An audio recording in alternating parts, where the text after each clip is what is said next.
नमस्कार, स्वागत है आपके हरियाणा न्यूज 24 पर। मैं हूं प्रिंस लंबा। हरियाणा प्रदेश के अंदर पुलिस महकमे से जुड़ी एक के बाद एक बड़ी खबरें सामने आती रहती हैं और अनेक बड़ी खबरें हम भी आपको विस्तार से बताते हैं। लेकिन एक ऐसी खबर सामने आई है जिसे सुनने के बाद आप भी हैरान रह जाएंगे, ठीक उसी तरह जिस तरह से सीआईए की टीम खुद हैरान रह गई थी जब उन्होंने पुलिस लिखी एक कैंटर पकड़ी, पुलिस लिखी एक गाड़ी पकड़ी और उसमें से 502 शराब की, वो भी अंग्रेजी शराब की पेटियां निकली और उस गाड़ी के अंदर जो है 2 वर्दीधारी भी बैठे हुए थे। सीआईए टीम के द्वारा जब सारी जांच पड़ताल की गई तो पता चला कि यह माजरा ही कुछ और है, यह पूरा मामला ही कुछ और है और यहां पर कुछ और ही अलग ही लेवल पर तस्करी चल रही है। अब यह पूरा मामला क्या है, आपका शक सीधा पुलिस महकमे पर जाएगा कि कहीं पुलिस तो यह गलत काम नहीं करने लगी, लेकिन ऐसा नहीं है। यह मामला ही पूरा अलग है जैसा सीआईए की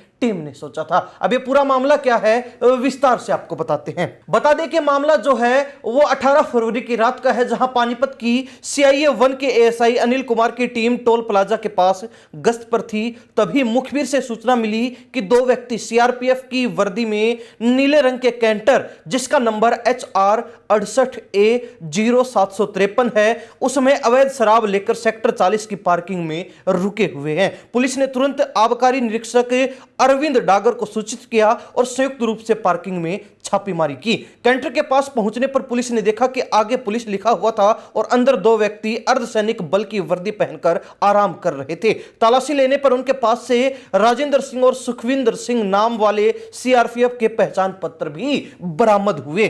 दोनों को गिरफ्तार करने के बाद पता चला कि दोनों के पहचान पत्र फर्जी थे। आरोपियों की असली पहचान मोनू, जो कि गांव खोजकीपुर का रहने वाला था, और राजेंद्र सिंह बनकर बैठा था, और वहीं दूसरा व्यक्ति जो है वो संदीप था, गांव आटा का, जो सुखविंदर सिंह का कार्ड लेकर और वर्दी पहनकर बैठा था। दोनों ने कबूला कि वे पुलिस को धोखा देने के लिए फर्जी आई कार्ड और वर्दी का इस्तेमाल करते थे ताकि कोई उन पर शक न करे। दोनों पंजाब से शराब लाकर बिहार और झारखंड में सप्लाई करते थे। जब आबकारी निरीक्षक की मौजूदगी में कैंटर का पिछला डाला खुलवाया गया तो पुलिस भी खुद हैरान रह गई, सीआईए टीम तक हैरान रह गई, क्योंकि कैंटर में 502 पेटी भारी मात्रा में अंग्रेजी शराब और बियर की भरी हुई थी। खास बात यह है कि आरोपियों ने तस्करी के सबूत मिटाने के लिए बोतलों से बैच नंबर तक हटा दिए थे ताकि किसी भी तरीके से इस जो है तस्करी को ट्रैक किया ही ना जा सके। हालांकि इस मामले में डीएसपी हेडक्वार्टर सतीश वत्स ने बताया कि पुलिस ने अवैध शराब,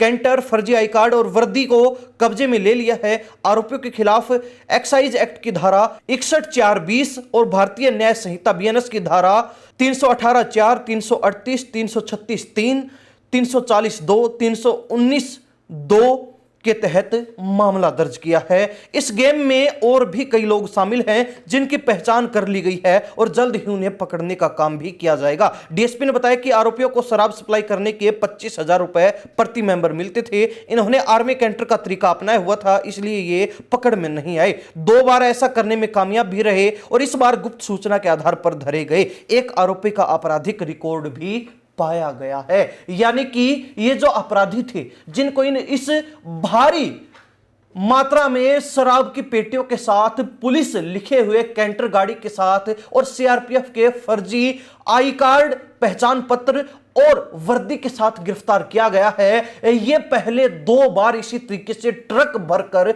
शराब तस्करी कर भी चुके थे, पुलिस की आंखों में धूल झोंककर, पुलिस की नाक के नीचे से। लेकिन इस बार जो है पुलिस महकमा अलर्ट था और गुप्त सूचना के आधार पर, मुखबिर ने जो सूचना दी उसके आधार पर दोनों को शराब सहित धर दबोचा गया। अब आप अंदाजा लगा सकते हैं कि ये जो आरोपी थे, ये जो अपराधी थे, कितने शातिर तरीके से शराब सप्लाई कर रहे थे। वही खास बात यह है कि शराब भी कोई 2, 4, 10, 15 या 50 पेटी नहीं, बल्कि पूरी 502 पेटी, वो भी अंग्रेजी शराब की और बियर की। इस कैंटर के अंदर से इंपीरियल ब्लू अद्दे जो है 85 पेटी निकले, इंपीरियल ब्लू के पौवे 96 पेटी निकले हैं, मैकडोवेल्स नंबर 1 बोतल 35 पेटी निकली हैं, थंडरबोल्ट बियर कैन 286 पेटी निकले हैं, यानी कि कुल 502 पेटियां शराब की और बियर की निकली हैं। और कहीं ना कहीं इस जो है धरपकड़ के साथ ही सीआईए की टीम के द्वारा जो छापेमारी आबकारी विभाग के अधिकारियों के साथ की गई, मिलकर की गई, उसमें शराब तस्करी के एक बड़े गिरोह का भांडाफोड़ कर दिया गया है। और इस मामले में अब कई और लोग फंसने वाले हैं। पुलिस का कहना है कि कई और लोग जो इस तस्करी में शामिल, उनकी पहचान हो चुकी है और अब जल्द ही उनको भी गिरफ्तार कर लिया जाएगा। यानी कि एक तरीके से इस पूरे शराब तस्करी के रैकेट को, इस पूरे गिरोह का भंडाफोड़ करके जो इनको सलाखों के पीछे डालने का काम किया जाएगा। कहीं ना कहीं इस काम के लिए हरियाणा पुलिस की जो तत्परता थी वो काबिले तारीफ है, सराहनीय है। हरियाणा प्रदेश की जनता इस मामले को लेकर, शराब तस्करी के इस बेजोड़ और बेतोड़ तरीके को लेकर क्या राय रखती है, कमेंट के माध्यम से जरूर लिखिए। इन सब बातों के साथ मैं प्रिंस लांबा, हरियाणा न्यूज़ 24। नमस्कार, जय हिंद।